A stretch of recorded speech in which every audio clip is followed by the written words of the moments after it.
Okay, tonight is about liars. Not regular liars, not I was stuck in traffic liars. I mean professional, world-class, Hall of Fame liars. The kind who shake your hand, look you dead in the eye, take your money, and then calmly get on a train. We've got a man who sold the Eiffel Tower for scrap metal to a real buyer with real money. Twice! We've also got a guy who built a 10-foot fake stone giant, buried it in a farm field, and watched an entire country argue about whether it was proof the Bible was literally true. Scientists showed up, newspapers lost their minds, train companies changed their schedules to stop in this town longer. And even after everyone found out it was fake, people still paid to see it. And then there's the last one, who told the world an absolutely incredible story about all the wild cons he pulled off. And then somebody checked. And the biggest con he ever pulled might have been the story about his cons. So, get cozy, lights off. We're getting lied to tonight. And before you feel too smart watching this, trust me, you would have fallen for at least one of these. So, Paris, 1925. And there's this con man who goes by Count Victor Lustig. Not actually a count, obviously. That's just one of his 45 fake names. He speaks 5 languages. He's smooth. He's the kind of guy who tips his hat and something in your brain just trusts him. One morning, he's sitting at a cafe, reading the newspaper, and he sees this tiny article about the Eiffel Tower. The article is basically complaining. The tower costs a fortune to maintain, it's starting to rust, maybe it should just come down. Most people read that and think, interesting. Lustig reads that and thinks, what if I sold it? So here's what he does. He has a forger make him fake French government stationery. Official letterhead, government seals. Completely convincing. He checks into the Crayon, one of the fanciest hotels in Paris, and invites the 5 biggest scrap metal dealers in the city to a confidential government meeting. He tells them, very seriously, very quietly, the government has decided to demolish the Eiffel Tower and sell it for scrap. It has to be a secret because the public would be furious. And here's the genius part. The secrecy made it more believable. If it were fake, why would it need to be a secret? So all 5 dealers are competing to be the chosen one. And Lustig is just watching, sizing them all up, looking for the weakest one. He finds him, a dealer named André Poisson. Insecure man, desperately wanted to be taken seriously by the Paris business crowd. Perfect mark. Lustig seals the deal and then asks Poisson for a bribe on top of the sale price. Because a corrupt official asking for a bribe feels real. An honest official selling you a national landmark for scrap would feel suspicious. So Poisson hands over the cash for the tower plus the bribe, and Lustig is on a train to Austria before the week is out. He sat in Austria, reading French newspapers, waiting for the news that he'd been caught. It never came. Because Poisson was so embarrassed, he never told the police. Not once. So Lustig went back to Paris. A month later. Same scam, new dealers. Almost worked again until one mark got nervous and called the cops. Lustig bolted, moved to America, kept conning for years.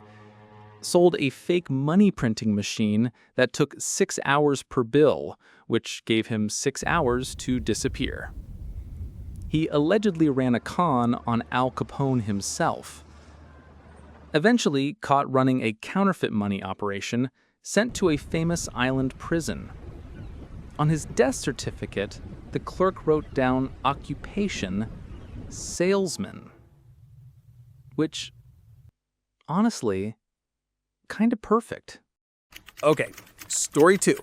This one is my favorite because it is just so dumb and it works so spectacularly well.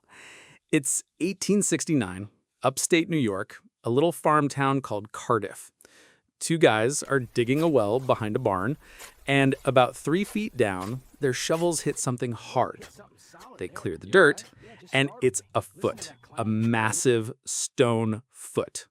They keep digging, and they pull out a 10-foot tall stone man, 3,000 pounds, just lying there in the ground behind someone's barn. One of the workers reportedly just says, completely straight-faced, "I declare, some old Indian's been buried here." I don't know what I love more about that sentence, the "I declare" or the confidence. The news spreads by word of mouth alone. Within a day, thousands of people are traveling to this farm. So the farmer, a guy called Stub Newell, does the obvious thing. He throws a tent over the giant and starts charging 50 cents a look. People came by the thousands, arguing about what it was. Some thought it was a petrified biblical giant, actual physical proof of Genesis. There were giants in the earth in those days. That verse. A New York State geologist called it the most remarkable object ever found in this country. Train companies changed their schedules to stop in Cardiff longer. The giant got write-in votes for senator. So, here's the truth. The whole thing was built by a tobacco seller named George Hull, an atheist, who got into an argument with a preacher about whether the Bible should be taken literally, and Hull was so annoyed about it, he decided the only way to really prove his point was to build the thing and watch how many people fell for it. So Hull buys a giant block of gypsum from Iowa, tells the workers it's for a monument, ships it to Chicago, hires sculptors to carve it into a man in total secrecy, and here's the detail that gets me. Hull posed for it himself. The giant's face is Hull's face. Then they aged it, beat the surface with needles to fake skin pores, rubbed sand and water on it to fake erosion, doused it in sulfuric acid to fake hundreds of years of weathering, shipped it to his cousin's farm, Stub Newell's farm, and buried it in the dead of night. And waited a full year so nobody would connect the mysterious crate that rolled through town to the miraculous discovery behind the barn. Then he had his cousin hire the well diggers, right on the exact spot. A group of businessmen bought shares for $30,000 in 1869 money before the whole thing was even public. And then P.T. Barnum wanted in. They refused, so Barnum just built his own fake giant and claimed theirs was the copy. A fake of something that was never real to begin with. The original owners tried to sue Barnum. The judge said, "Bring your giant to court, have it swear under oath that it's real, and then we'll talk." Eventually, the stonecutters talked, and the whole thing came apart. But even after everyone knew, people still paid to see it because people just kind of want to believe. And that right there is the whole secret. Last one, and this one is a mind bender. Stay with me. You've probably heard of this story, Catch Me If You Can, the big Spielberg film, based on a real man named Frank Abagnale. And the story he told about himself is incredible.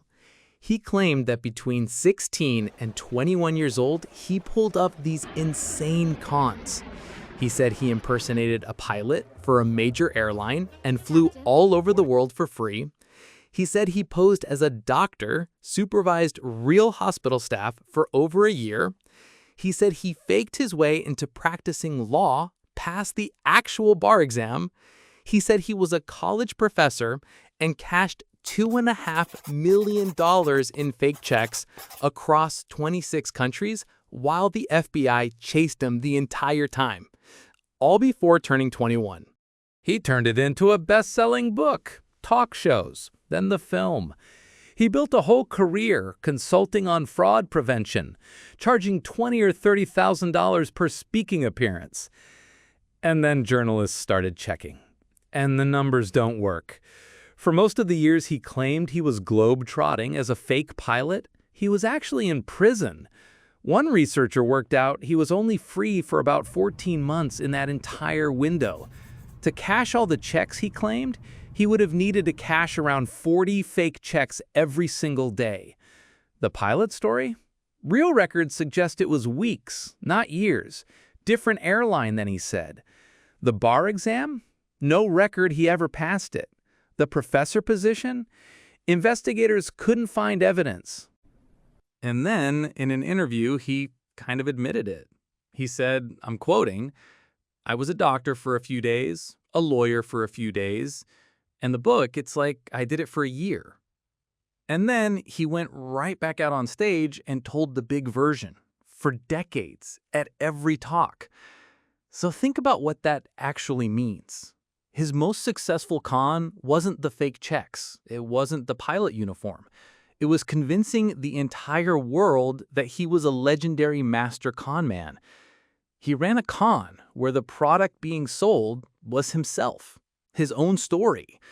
We gave him a film for it, speaking fees, a whole career.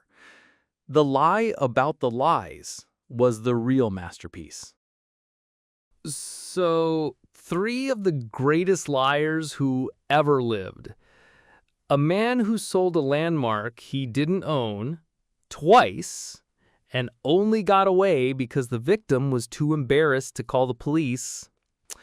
A man who built a fake giant to win an argument with a preacher and accidentally made himself rich. And a man whose most profitable con was the story he told about his own cons. And the thing that connects all 3 of them isn't cleverness, it's understanding people. What we want to be true, what we're too embarrassed to admit, what we desperately need to believe. Every single one of these worked because somebody wanted the story to be real. The dealer who wanted a once-in-a-lifetime deal. The crowds who wanted proof something ancient and impossible was sleeping in the dirt. The world that wanted to believe one kid really did outsmart everyone. And I think about that a lot. Anyway, that's enough lying for one night. If you made it this far, you're exactly my kind of person. Get some sleep. I'll have another one for you next week. Good night.